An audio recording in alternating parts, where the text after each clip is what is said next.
जय हिंद दोस्तों। यूपीआई से अब गलत ट्रांसफर नहीं हो पाएगा।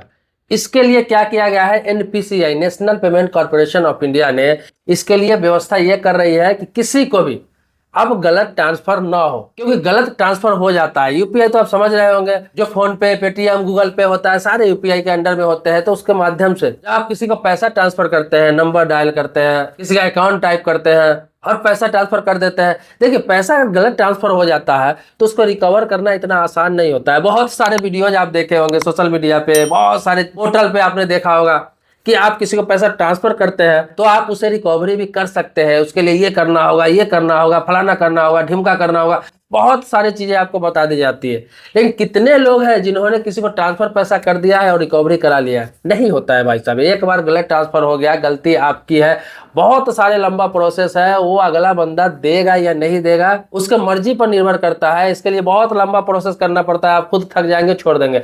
बैंक में आवेदन करना होता है, आरबीआई में आपको कंप्लेन करना पड़ता है। अगर अगला किसी दूसरे स्टेट का है, किसी दूसरे जिला का है, तो फिर आपको हो सकता है बहुत सारी परेशानियों का सामना करना पड़ जाए, पुलिस कंप्लेन करना पड़ जाए। उस पर भी आगे काम होगा कि नहीं होगा वो भी समझ में नहीं आता है इंसान को। अब किसी का 2000, 4000, 5000 रुपया अगर ट्रांसफर हो जाए किसी को, उसको वापस पाने के लिए पता चलता है कि 10,000 रुपया और खर्चे करने पड़ जाए। तो इतना आसान नहीं है कि बैठे बैठे आपने किसी को ट्रांसफर कर दिया गलत और आसानी से रिकवरी कर लिया। ये जितने भी बताए जाते हैं आसानी से आपको बता दिया जाता है, लेकिन आसान नहीं है। तो इसी को देखते हुए एनपीसीआई ने क्या किया है कि अब कहा है कि अब गलत ट्रांसफर ना हो, इसके लिए कुछ यूपीआई में बदलाव किया जाएगा। अब बदलाव क्या किया जाएगा तो आपको बता दूं कि आप किसी को पैसा जब यूपीआई से भेजते हैं, चाहे गूगल पे, फोन पे, पेटीएम, अमेजन पे, कोई भी पे क्यूआर से भेजते हैं, तो आप देखते होंगे भेजने वाला का नाम आप एडिट कर सकते हैं। जैसे देखिए, आपका अकाउंट में जो नाम है, बैंक अकाउंट में नाम, उसके अलावा भी फोन पे, पेटीएम, गूगल पे में एक और ऑप्शन होता है जहां पे आप नाम चेंज कर सकते हैं। आप देखते हैं कि आपका टाइटल कुछ है, कुछ और वहां पे टाइटल डालते हैं, सरनेम कुछ है, कुछ और सरनेम डाल सकते हैं, आप निकनेम लिख सकते हैं। तो उससे क्या है, किसी को आप पैसा भेजते हैं तो अगला को वही नाम दिखाता है।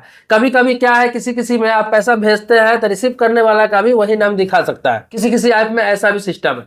तो अब क्या किया गया है कि अब किया जाएगा कि आप किसी को पैसा जब भेजते हैं तो आपके बैंक अकाउंट में जो नाम है, जो बैंक अकाउंट में नाम है, भेजने वाला का हो या फिर रिसीव करने वाला का हो, दोनों के लिए जो बैंक अकाउंट में नाम रहेगा वही आपका शो करेगा। चाहे आप क्यूआर कोड से स्कैन करिए, चाहे आप वहां पे नंबर टाइप करिए, आपका वही नाम, वही सरनेम के साथ जो आपका बैंक अकाउंट में रहेगा वही चीज शो करेगा। एक स्पेलिंग में मिस्टेक नहीं होगा। दूसरा है कि आप उसमें एडिट नहीं कर सकते हैं, निकनेम टाइप नहीं कर सकते। सारा ऑप्शन को खत्म करने जा रही है एनपीआई की तरफ से, यह घोषणा कर दिया गया है। तो अब आप जब किसी को पैसा भेजेंगे तो नंबर टाइप करेंगे, ऑटोमेटिक अकाउंट का नेम आ जाएगा और वहां पर मैच करेंगे पहले, फिर उसके बाद पिन डालेंगे, फिर आप उसको भेज पाएंगे। और भेजने वाला, रिसीव करने वाला, दोनों का ओरिजिनल नाम ही अब शो करेगा। वो ऑप्शन ही हटा दिया जाएगा जिसमें आप निक नाम लिखते थे या फिर नाम चेंज करते थे। इसके अलावा आपको एक ट्रिक बता देता हूँ। देखिए, ये अपडेट तो होगा, होने जा रहा है, जल्द होगा, लेकिन आपको बता दूं कि वो तो सेकेंडरी है। थोड़ा आपको भी अब ये करना है कि आप किसी को पैसा जब भेजते हैं, देखिए पहले के लोग ऐसे करते थे, जो कम पढ़े लिखे लोग थे वो करते थे, लेकिन आजकल ज्यादा पढ़े लिखे लोग धोखा खा जा रहे हैं, उनको गलत ट्रांजेक्शन हो जा रहा है जल्दी की वजह से। पहले क्या करते थे लोग कि किसी के बैंक अकाउंट पर आप देखते होंगे पैसा जब भेजा जाता था, उस समय कोर बैंकिंग नहीं होता था, लोग बाहर कमाने जाते थे, वहां से पैसा जब गांव भेजते थे तो किसी के अकाउंट में भेजते थे, क्या करते थे, पहले 5 रुपया या 10 रुपया या 20 रुपया या 50 रुपया पहले ट्रांसफर करते थे। अगर उन्हें 10,000, 50,000 भेजना था, जब वहां रिसीव हो जाता था अगले का पास पैसा, अगले कंफर्म कर देता था कि हाँ पैसा आ गया, फिर उस अकाउंट पर 10,000 या 5,000 या 20,000 या 50,000 रुपया डाला जाता था ताकि गलत अकाउंट नंबर पर पैसा नहीं चला जाए। तो इसी प्रकार से आपको बता रहा हूँ कि किसी को आप 10,000, 20,000, 5,000 रुपया भेज रहे हैं, आपको शक होता है, शंका होता है कि नहीं हो सकता है कि ये गलत अकाउंट नंबर हो, गलत यूपीआई आईडी हो, गलत नंबर हो। आप कभी भी किसी को पैसा अगर ज्यादा भेज रहे हैं, 10,000, 20,000, 50,000, एक दिन में 1 लाख का लिमिट होता है, आपको पता ही है, तो आप किसी को 10 रुपया पहले भेज के चेक कर ले, 20 रुपया भेज के चेक कर ले, 50 रुपया भेज के चेक कर ले, अगला को फोन करके कंफर्म हो ले कि क्या आपके पास ये 10 रुपया आ गया, 20 रुपया आ गया, 50 रुपया आ गया, फिर आप भेजिए ना उसी नंबर पर रिपीट करके 10,000, 5,000, 20,000, 50,000, 1 लाख, कोई दिक्कत नहीं, एक बार भी आप ट्रांसफर कर सकते हैं। लेकिन जैसे जैसे टेक्नोलॉजी बढ़ रहा है वैसे वैसे लोगों का धीरज कम होता जा रहा है, धैर्य कम होता जा रहा है, लोग सबर नहीं करते हैं। किसी को 50,000 भी भेजना है, एक बार धड़ाक से भेज दिए, किसी को कितना भी पैसा ट्रांसफर करना है, अकाउंट नंबर डाले यहाँ पे बस भेज दिए, इतना कॉन्फिडेंस, ये कॉन्फिडेंस की वजह से गलत ट्रांसफर होता है।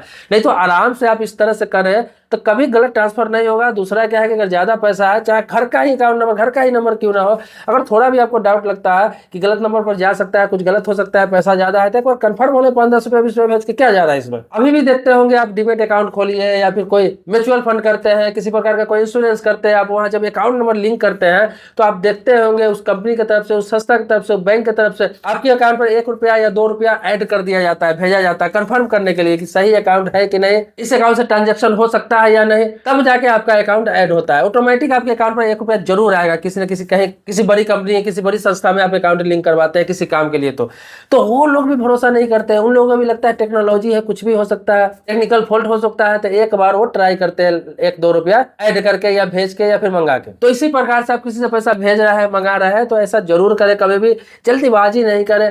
चलो 1 मिनट का काम है, 2 मिनट ही लगेगा, 5 मिनट ही लगेगा, लेकिन पैसे के मामले में जल्दीबाजी नहीं करें, फिर गलत ट्रांसफर आपका नहीं होगा।